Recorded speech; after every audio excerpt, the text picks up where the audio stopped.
How many times did you tell yourself that I'll start working on my summer body today and you never started?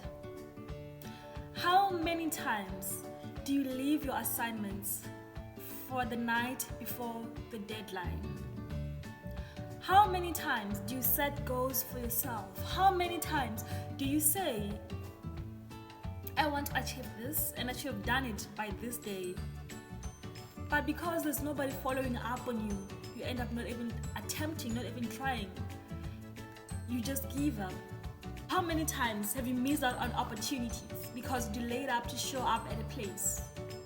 Procrastination, the greatest thief of time. Hello YouTube, welcome back to my channel. Today I'll be sharing with all of y'all 9 tips on how to beat procrastination.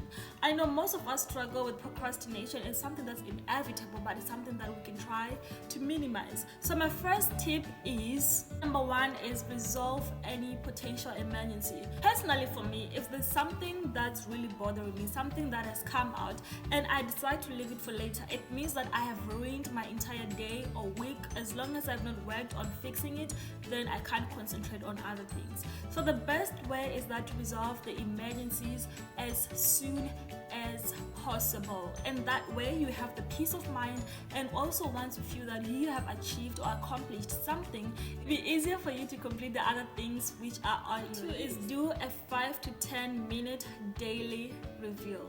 So this could be possibly done in the morning. As soon as you get up, you make a list of the tasks which you're supposed to complete by end of the day. So once you have done this, maybe you have 3 things you want to do. So you make a list in order of importance, and you know that, okay, I'll do this in the first 3 hours of the day, and then I'll do this maybe the first hour after lunch, and I'll do this right before I sleep, and I'll have achieved my goals for the day.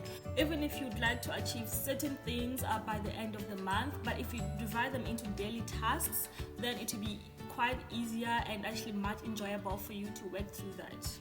The third one is focus on your MITs. What are MITs? MITs are the most important tasks. MITs are usually the most challenging ones for you, or maybe they're the ones that are most important for that particular time. So once you work on those and you complete them, then it will be easier for you to go through the day. Fourth on the list is eat the frog. What does eat the frog mean? You know, frog, I mean, just imagine eating a frog. Obviously it doesn't taste that good, I think.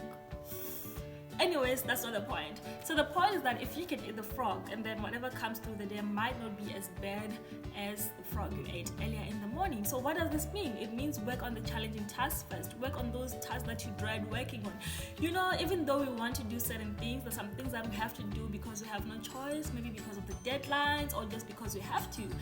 And if you were given an option not to do it, you definitely wouldn't do it. So those are the tasks that you should do first before the others. So once you get done with those ones, then the rest of the tasks is gonna be easy peasy and you won't suffer from procrastination.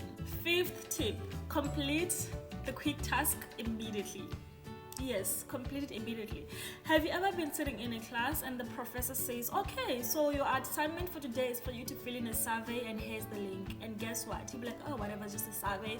I'll fill it in later.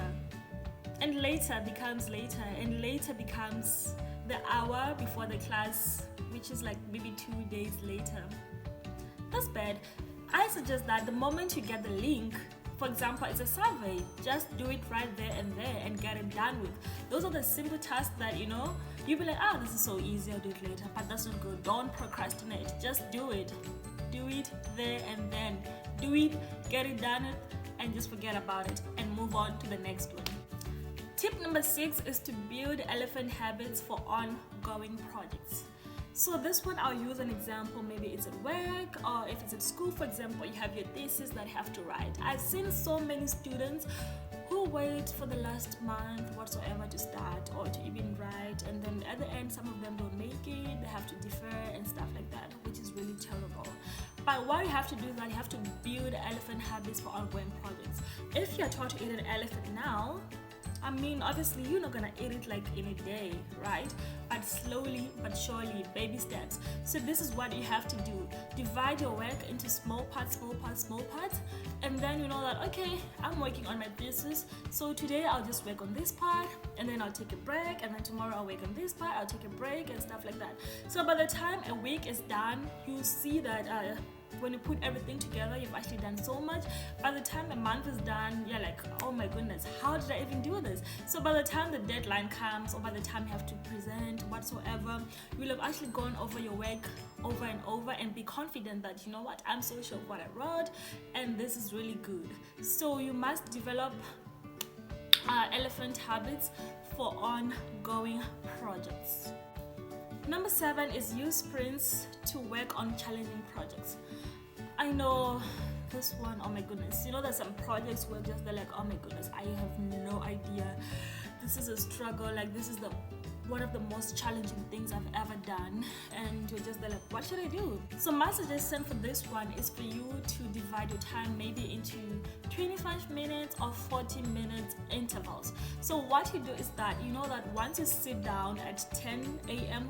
for an example, you are going to work on that project of yours with no disturbance whatsoever until 10:40. So that's 40 minutes of you focusing and trying to get a work done, although it is challenging.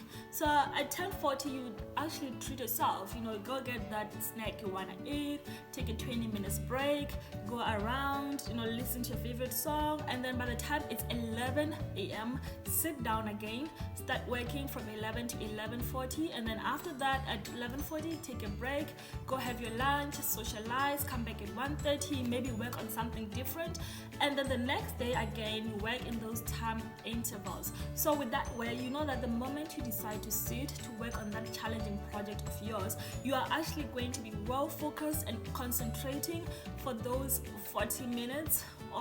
If you decide to divide your time into 25 minutes intervals or 30 minutes, whatever suits you best, but you know that you'll be focused, and that brings about maximum productivity.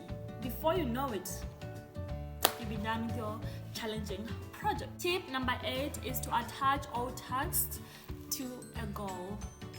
Amazing how a shift in perspective can motivate you. Whenever you have a task that you've been writing, ask yourself, how does this relate to one of my important goals? You know, the odds that you realize that, you know, it actually adds value to you, and you actually have to achieve that. So for every task you do, obviously as an individual, you have actually set goals for yourself. You want to achieve certain things by a certain time, and there's some things that, of course, you might set goals but it might not happen, but there's some things that you can actually control, and if you work towards it, then you can achieve it.